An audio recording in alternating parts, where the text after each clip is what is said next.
नमस्कार, हमारा उत्तर प्रदेश में आपका स्वागत है। मैं हूं आपके साथ भावना त्रिपाठी। रुक करेंगे प्रदेश के तमाम बड़ी खबरों की ओर। मुख्यमंत्री ने प्रदेश के सभी 18 मंडल में बने अटल आवासीय विद्यालयों में नए शैक्षणिक सत्र 2024-25 का शुभारंभ किया। मुख्यमंत्री योगी आदित्यनाथ ने कहा कि प्रदेश के 18 मंडलीय मुख्यालयों पर अटल आवासीय विद्यालय का शुभारंभ पिछले साल प्रधानमंत्री नरेंद्र मोदी के द्वारा किया गया था। अटल जी हमेशा एक ही बात कहते थे, अशिक्षा और अभाव से जो समाज सफलतापूर्वक मुकाबला कर ले, उसको सुरक्षित और समृद्ध होने से दुनिया की कोई ताकत नहीं रोक सकती। ये अभाव और अशिक्षा ही समाज के सबसे बड़े दुश्मन हैं। जिसमें मेरठ का विद्यालय बुलंदशहर में और झांसी का ललितपुर में संचालित है, मुरादाबाद निर्माणाधीन है और बरेली का भी निर्माणाधीन है, लेकिन एक साथ 18 जिला मुख्यालयों पर, उन मंडलीय मुख्यालयों पर 18 अटल आवासीय विद्यालय संचालित हो चुके हैं, जिसमें मुरादाबाद के बच्चे बुलंदशहर में और बरेली कमिश्नरी के बच्चे लखनऊ अटल आवासीय विद्यालय में भी अध्ययन कर रहे हैं। नए सत्र में, अगले नए सत्र में वे सभी अपने विद्यालयों में जाएंगे। इस अवसर पर नए शैक्षिक सत्र के लिए मैं आपको बधाई देता हूं, अपनी शुभकामनाएं देता हूं। और ये याद रखना होगा, व्यक्ति हो या समाज,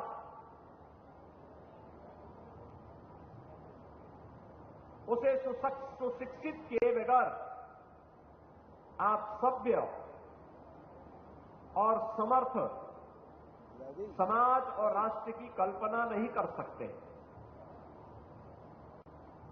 यानी एक सशक्त और समर्थ राष्ट्र की परिकल्पना साकार होगी जब समाज सुशिक्षित होगा, सभ्य होगा और अटल आवासीय विद्यालय शिक्षा की गुणवत्ता का मानक बने। एक इंटीग्रेटेड कैंपस शैक्षिक स्कूली शिक्षा का होना चाहिए, इसका माध्यम बने। बिना भेदभाव के समाज के हर तबके के बच्चे को उसकी जाति, उसका चेहरा, उसका क्षेत्र, उसकी भाषा पूछे बगैर उसका भी अधिकार होना चाहिए। देश के संसाधनों पर, समाज के संसाधनों पर, सरकार के संसाधनों पर यह अधिकार का एहसास दिलाने के लिए यह अटल आवासीय विद्यालय शिक्षा के एक मॉडल के रूप में आपके सामने प्रस्तुत किया गया है। आपने देखा होगा इन बच्चों के कार्यक्रम को भी। और अभी मैं एक औपचारिक रूप से 2 से 3 मिनट के लिए एक क्लासरूम में भी मैंने इन बच्चों के साथ थोड़ा इंटरेक्शन किया था। क्या प्रतिभा है! प्रतिभा जाति, मत और मजहब की बंधक नहीं होती। प्रतिभा कहीं भी पैदा हो सकती है, उसको उचित मंच देना, उसके लिए उचित अवसर उपलब्ध करवाना, और यही सरकार का दायित्व होना चाहिए। ये जाति के नाम पर लड़ाने वाले, समाज में सामाजिक न्याय के नाम पर सामाजिक वैमनस्यता पैदा करके देश के दुश्मनों को प्रोत्साहित करने वाले लोग एक गरीबी की दंश को क्या झेल पाएंगे, क्या समझ पाएंगे। इन लोगों ने, जिन्होंने शोषण किया हो, जिन्होंने अराजकता फैलाई हो, जिन्होंने कभी गरीबी नहीं देखी हो, उन लोगों से उम्मीद करना कि वे बीओसी बोर्ड से जुड़े हुए रजिस्टर्ड श्रमिक या इन निराश्रित बच्चों जिन्होंने कोविड कालखंड में अपने माता पिता या अभिभावक को खोया है, उन लोगों की पीड़ा को ये लोग कहां समझ पाएंगे। इन लोगों के पास उसे समझने के लिए न समय न फुर्सत है, क्योंकि इनके अपने एजेंडे बांटना, अपने राजनीतिक स्वार्थ के लिए समाज को बांटना ही इनका एकमात्र एजेंडा है, एकमात्र ध्येय है। इसके अलावा इनको कुछ भी नहीं दिखाई देता है।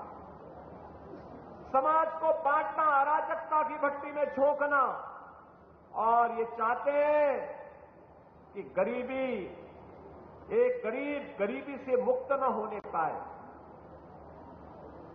एक गरीब अभाव से मुक्त न होने पाए, एक गरीब अशिक्षा से मुक्त न होने पाए, क्योंकि अगर हो जाएगा तो इनके बंटवारे की, सामाजिक वैमनस्यता की राजनीति पूरी तरह समाप्त हो जाएगी। इसलिए एन केन प्रकारेण ये लोग समाज को विभाजन के कगार पर पहुंचाते हैं और लगातार यही कारण है कि सरकारें पहले भी थी, पैसा पहले भी था, सरकार के पास भी था, बीओसी बोर्ड के पास भी था, लेकिन इन गरीबों के लिए क्यों नहीं ये कार्य हो पाया, क्यों नहीं हो पाया। और अभी तो हमने 18 विद्यालय प्रारंभ किए हैं और मैं आपको बताना चाहता हूं, अगले सत्र के लिए हम लोगों ने अभी से व्यवस्था की है। डे स्कूल हर गरीब के बच्चे को, हर वंचित के बच्चे को बिना भेदभाव के, अगले सत्र के लिए हम लोगों ने अभी से बेसिक शिक्षा परिषद को 57 विद्यालयों का पैसा दे दिया है। 57 अन्य जनपदों में ऐसे विद्यालय खुलने जा रहे हैं। हाँ, वे डे स्कूल होंगे। सीएम कंपोजिट विद्यालय के रूप में उन्हें हम स्थापित करने जा रहे हैं और तीसरे चरण में इसे हम लेकर के जाएंगे प्रदेश की सभी तहसीलों में एक एक विद्यालय बनाने की दिशा में। 350 तहसीलें, उनमें एक एक विद्यालय बनेगा। चौथे चरण में 825 विकास खंडों में इस प्रकार के विद्यालय बनेंगे। और याद करना, जब 825 विकास खंडों में इस प्रकार के विद्यालय बनेंगे तो याद करना, किसी भी गरीब का बच्चा फिर शिक्षा से वंचित नहीं रहने पाएगा, अच्छी उत्तम क्वालिटी की शिक्षा से वंचित नहीं रहने पाएगा। शिक्षा के क्षेत्र में जो लोग अराजकता पैदा करना चाहते हैं, अव्यवस्था पैदा करना चाहते हैं, जो लोग माफियागिरी करना चाहते हैं, उनकी चूलों को हिलाने के लिए एक मॉडल है और उस मॉडल को आज हमें द्वितीय शैक्षिक सत्र में प्रस्तुत करते हुए मुझे प्रसन्नता की अनुभूति हो रही है कि प्रधानमंत्री जी की संकल्पना को जो समाज व्यवहारिक धरातल पर उतारने में सफलता प्राप्त हुई है, आज उसका एक मॉडल अटल आवासीय विद्यालय के रूप में आप सबके सामने है। और फिर 5वें चरण में इसे हम न्याय पंचायत स्तर पर लेके जाएंगे। न्याय पंचायत स्तर पर ले जाने का मतलब 2000 ऐसे विद्यालय प्रदेश के अंदर दिखाई देंगे जो बच्चों को उत्तम शिक्षा देने के माध्यम बनेंगे। इन विद्यालय के आवासीय विद्यालय हमारे 6ठी क्लास से लेकर के 12वीं क्लास तक के लिए हैं। इनमें कंप्यूटर की भी जानकारी दी जा रही है, इसमें स्किल डेवलपमेंट के बारे में भी जानकारी दी जा रही है, इनमें खेलकूद की गतिविधियों की भी जानकारी दी जा रही है, कला और संगीत की भी जानकारी दी जा रही है। तो उत्तर प्रदेश के मुख्यमंत्री योगी आदित्यनाथ को सुन रहे थे आप। नए शैक्षणिक सत्र की शुरुआत की गई है, जिसको लेकर मुख्यमंत्री संबोधित कर रहे थे। केंद्रीय मंत्री अश्विनी वैष्णव ने कैबिनेट ब्रीफिंग की। इस दौरान उन्होंने कई मुद्दों को लेकर बात की। केंद्रीय मंत्री केंद्र सरकार की योजनाओं के रोड मैप को लेकर भी जानकारी साझा की, साथ ही देश में जुड़े तमाम मुद्दों पर विचार रखे। 1 लाख का कवरेज उन 2 सीनियर सिटीजन्स के लिए बहुत ही महत्वपूर्ण फैसला है, बहुत ही ह्यूमैनिटेरियन स्टेप है और समाज के जो आज के हमारे एक ट्रांजिशन हो रहा है कि जॉइंट फैमिलीज से कई बार न्यूक्लियर फैमिलीज होती जा रही है, उसमें सीनियर सिटीजन्स की हेल्थ कवरेज के लिए, उनकी सामाजिक सुरक्षा के लिए ये बहुत बड़ा स्टेप है। इसमें बहुत जल्दी कार्यक्रम फील्ड में रोल आउट होगा, जिसमें सीनियर सिटीजन्स को रिक्वेस्ट किया जाएगा कि आप इसमें अप्लाई करें। जहां पर सीनियर सिटीजन्स ऑलरेडी कोई सेंट्रल गवर्नमेंट के या स्टेट गवर्नमेंट के हेल्थ कवरेज प्रोग्राम में कवर्ड है, मान लीजिए सीजीएचएस में कवर्ड है या डिफेंस का जो कार्यक्रम होता है उसमें कवर्ड है, उन सबको वही कवरेज रखने का ऑप्शन रहेगा। यानी आप आयुष्मान में आना चाहें तो आयुष्मान में आइए और एग्जिस्टिंग कवरेज में रहना चाहें तो एग्जिस्टिंग कवरेज में रहिए। जो ईएसआईसी में कवर्ड है उनको भी एलिजिबिलिटी रहेगी और जो प्राइवेट हेल्थ इंश्योरेंस लिए हुए हैं उनकी भी एलिजिबिलिटी रहेगी आयुष्मान के इस कवरेज में एंटर होने की। बहुत ही एक बड़ा ये कार्यक्रम है और इसका इनिशियल आउटले 3,437 करोड़ रुपीस रखा गया है। ये डिमांड बेस्ड स्कीम है, जैसे डिमांड बढ़ती है तो इसमें डेफिनेटली कवरेज बढ़ा जाएगा। अब मैं बाकी के सभी आज के अप्रूवल्स पे आता हूं। आपने देखा ग्रीन पावर और इंफ्रास्ट्रक्चर के लिए प्रधानमंत्री श्री नरेंद्र मोदी जी की हिस्टोरिक थर्ड टर्म में कई फैसले लिए गए। आज हाइड्रो पावर के लिए एक और बहुत बड़ा फैसला लिया गया है। हाइड्रो पावर हमारे देश में बड़ा पोटेंशियल है 133 गीगावाट का, यानी 1,33,000 मेगावाट का। इसमें जो प्रैक्टिकल डिफिकल्टीज आ रही हैं उसमें अभी हाल ही में आपको ध्यान होगा कि नॉर्थ ईस्टर्न स्टेट्स के लिए इक्विटी सपोर्ट का एक फैसला लिया गया था। आज पूरे देश भर में हाइड्रो पावर के लिए जो इनेबलिंग इंफ्रास्ट्रक्चर चाहिए होता है, कोई रोड की कनेक्टिविटी हो, रेलवे साइडिंग की जरूरत हो, कहीं पर ट्रांसमिशन लाइंस की जरूरत हो, केबल्स की जरूरत हो, कहीं पे कम्युनिकेशन नेटवर्क की जरूरत हो, उन सबको सपोर्ट करने के लिए 31,350 मेगावाट को इनेबल करने के लिए आज एक बड़ा कार्यक्रम एक अप्रूव हुआ है, जिसमें 12,461 करोड़ रुपीस का आउटले है। 12,461 करोड़ रुपीस का आउटले है। इसमें यह रहेगा कि 200 मेगावाट तक के जो प्रोजेक्ट हैं उसमें 1 करोड़ पर मेगावाट सपोर्ट दिया जाएगा और 200 मेगावाट से ज्यादा के जो प्रोजेक्ट्स हैं, बड़े प्रोजेक्ट्स हैं, उसमें 200 करोड़ प्लस 0.75 करोड़ यानी 75 लाख रुपए पर मेगावाट के हिसाब से सपोर्ट दिया जाएगा। साथियों, हमारी जो रिन्यूएबल एनर्जी यानी नॉन फॉसिल फ्यूल एनर्जी है, उसका जो टारगेट है 500 गीगावाट का, जो कि बड़ा एम्बिशियस टारगेट है लेकिन अच्छी प्रोग्रेस है, उसमें ये वाले आज के फैसले से बहुत एक इंप्रूवमेंट आएगा। नेक्स्ट बहुत बड़ा फैसला लिया गया है पॉल्यूशन से बचने के लिए और सस्टेनेबल डेवलपमेंट के लिए। PM E drive 10,900 crore rupees का ये प्रोग्राम है। आप सब जानते हैं कि फेम 1 और फेम 2 अच्छे सक्सेसफुल कार्यक्रम रहे थे। 16 लाख से ज्यादा 16 लाख से ज्यादा इलेक्ट्रिकल व्हीकल सपोर्ट हुए हैं फेम 1 और फेम 2 में। इन दोनों कार्यक्रमों से जो सीखने को मिला, जो अनुभव आया, उस अनुभव के आधार पर आज PM E drive scheme launch हुई है। इसमें 2 व्हीलर्स, 3 व्हीलर्स, ट्रक्स और एम्बुलेंसेज और ई बसेस को कवर किया जाएगा। इसमें एक बहुत इंपॉर्टेंट ध्यान रखा गया है कि एम्बुलेंस के केस में हाइब्रिड एम्बुलेंस को सपोर्ट करेंगे, बिकॉज एब्सोल्युटली 100% श्योरिटी चाहिए होती है एम्बुलेंस के मैटर्स। ट्रक के मामले में जो अगर हम देखें व्हीकल्स में जो पॉल्यूशन होता है उसमें मैक्सिमम कंट्रीब्यूशन ट्रकिंग से होता है, इसीलिए इस बार ट्रक्स को भी इसमें लिया गया है ई ड्राइव प्रोग्राम में। और ट्रकिंग में कई अच्छी टेक्नोलॉजीज डेवलप हुई हैं, उनको इस कार्यक्रम में इंक्लूड किया गया है। और साथ ही साथ बहुत बड़ा फोकस किया गया है कि चार्जिंग इंफ्रास्ट्रक्चर को देश भर में डेवलप किया जाए।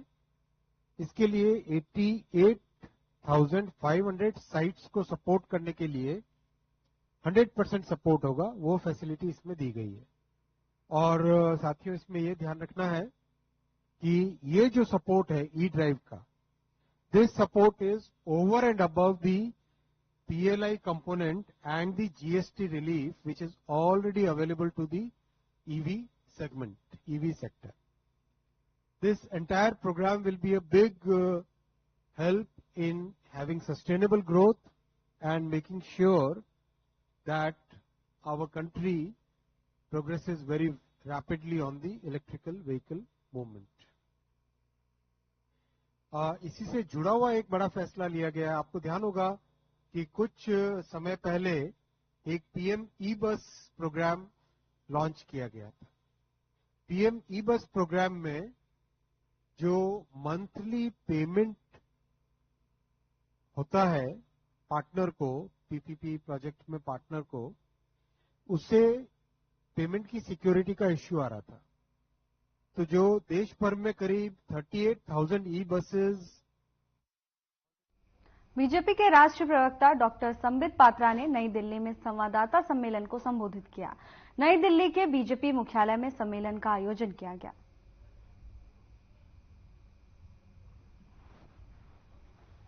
पहला विषय है बंगाल का। 2 चिट्ठी आप कल से देख रहे हैं। एक चिट्ठी है sub divisional court diamond harbour का, जहां डायमंड हार्बर, ये वही डायमंड हार्बर है जहां से अभिषेक बनर्जी, ममता बनर्जी के भाईपो जो हम लोग कहते हैं नेफ्यू, अभिषेक बनर्जी जहां से सांसद हैं, जहां खुलेआम गुंडागर्दी होती है, जहां उनका अपना एक संसार है, उस संसार में अपने आप को वो राजा मानते हैं। वहां ना पुलिस की चलती है, ना कानून का चलता है, ना वहां जजेस की चलती है, वहां किसी की दबंगई चलती है तो वो ममता बनर्जी और अभिषेक बनर्जी की चलती है। तो उसी डायमंड हार्बर के सब डिविजनल कोर्ट के तमाम जो जुडिशियल अधिकारी है, उन्होंने 8 सितंबर 2024 अर्थात इसी रविवार को घटित हुए एक घटना के विवरण को चिट्ठी और पत्राचार के रूप में सब डिविजनल कोर्ट को लिखा है और बाद में 24 परगना के सब डिविजनल कोर्ट के अधिकारी ने, जुडिशियल ऑफिशियल ने उसी पत्र को अपने कमेंट्स के साथ हाई कोर्ट के रजिस्ट्रार के पास एक बहुत, मैं तो कहूंगा हिंदुस्तान के जुडिशियल इतिहास में ऐसा बहुत कम हुआ होगा कि इस प्रकार का कंप्लेंट राज्य सरकार के खिलाफ की गई है। आप देख सकते हैं कि जो सब डिविजनल कोर्ट है डायमंड हार्बर का, उसके जो जुडिशियल ऑफिसर है वो लिखते हैं कि अभी रविवार को 8 तारीख को, 8 सितंबर को लगभग रात को 1 बजे जो होम गार्ड होते हैं आवासीय परिसर के, जहां जजेस रहते हैं, उनके आवासीय परिसर के होम गार्ड ने आके वहां के एडिशनल डिस्ट्रिक्ट जज को कहा कि 2 लोग परिसर में घुस के आए हैं, पुलिस की साजिश से घुस के आए हैं और बिजली काटने की आपके घर की साजिश चल रही है। बिजली काटने के पश्चात आप लोगों के ऊपर हमला भी हो सकता है। जब रात के 12-1 बजे इस प्रकार की खबर आएगी तो स्वाभाविक है जजेस चिंतित होंगे। उन्होंने वहां के ऑफिसर इंचार्ज को, डायमंड हार्बर के ऑफिसर इंचार्ज को तलब करने की कोशिश की, मगर आधे घंटे तक ऑफिसर इंचार्ज नहीं आए। बड़े स्पष्ट रूप से इस चिट्ठी में बयां किया गया है और लिखा गया है कि जजेस बहुत घबराए हुए थे। कहीं न कहीं जो 2 मिसक्रिएंट थे, कोट अनकोट मिसक्रिएंट शब्द का इस्तेमाल किया गया है। एक पुलिस अधिकारी का नाम और मोबाइल नंबर भी लिया गया है।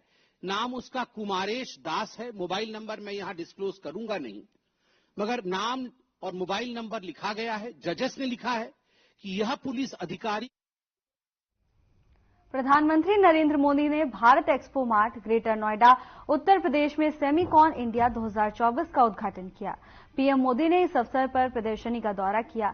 11 से 13 सितंबर तक चलने वाले इस 3 दिवसीय सम्मेलन में भारत की सेमीकंडक्टर रणनीति और नीति को प्रदर्शित किया जाएगा, जिसका उद्देश्य भारत को सेमीकंडक्टर के लिए एक वैश्विक केंद्र बनाना है।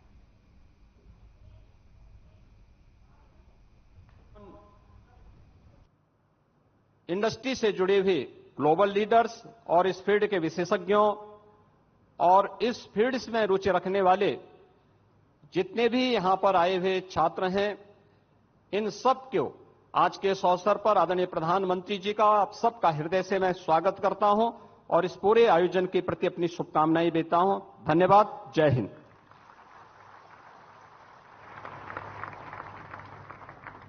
हार्दिक आभार माननीय मुख्यमंत्री जी, आपके अभिप्रेरक शब्दों के लिए आपका बहुत बहुत धन्यवाद। देवी और सज्जनों, एक सही सोच बड़ा बदलाव ला सकती है। इस सोच को सही दिशा देना, इसका सफल क्रियान्वयन सुनिश्चित करना सक्षम नेतृत्व की पहचान होती है। इंडिया सेमीकंडक्टर मिशन एक ऐसी ही सोच है जो माननीय प्रधानमंत्री जी की प्रखर नेतृत्व शैली से सिंचित होकर आज मूर्त रूप में साकार हो रही है। संकल्पः निश्चयति भाग्यम, यानी नियति नियति तय करती है, which means determination decides the destiny. माननीय प्रधानमंत्री जी का डिटर्मिनेशन और निर्णायक मार्गदर्शन ही भारत को ग्लोबल सेमीकंडक्टर वैल्यू चेन में एक ट्रस्टेड पार्टनर के रूप में स्थापित कर रहा है। मैं हमारे यशस्वी प्रधानमंत्री माननीय श्री नरेंद्र मोदी जी से आदरपूर्वक अनुरोध करती हूं कि अपने ओजस्वी वचनों से हमारा मार्गदर्शन करें। Ladies and gentleman, honourable prime minister of India Shri Narendra Modi.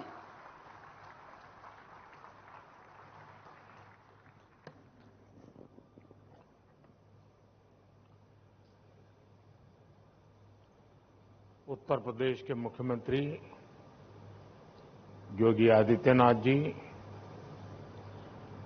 केंद्रीय मंत्रिमंडल के मेरे सहयोगी अश्विनी वैष्णव, Jitendra Prasad, global semiconductor industry से जुड़े सभी दिग्गज, एजुकेशन, रिसर्च और इनोवेशन वर्ल्ड से जुड़े सभी साथी, अन्य अतिथिगण, देवी और सज्जनों, आप सबका नमस्कार। मैं सेमी से जुड़े सभी साथियों का विशेष रूप से अभिनंदन करता हूं। भारत दुनिया का 8वां देश है जहां ग्लोबल सेमीकंडक्टर इंडस्ट्री से जुड़ा ये भव्य आयोजन हो रहा है और मैं कह सकता हूं कि this is the right time to be in India.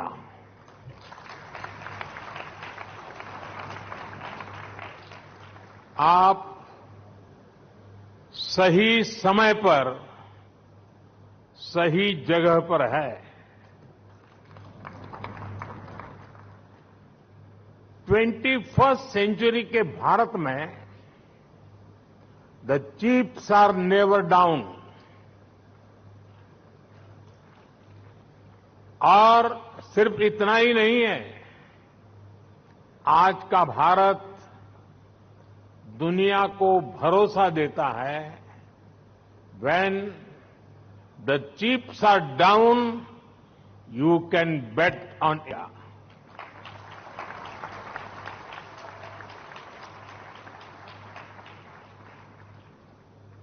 Friends, semiconductor की दुनिया से जुड़े आप लोगों का नाता डायोड से जरूर पड़ता है और आप जानते ही हैं, डायोड में एनर्जी सिर्फ एक डायरेक्शन में ही जाती है, लेकिन भारत की सेमीकंडक्टर इंडस्ट्री में स्पेशल डायोड्स लगे हुए हैं।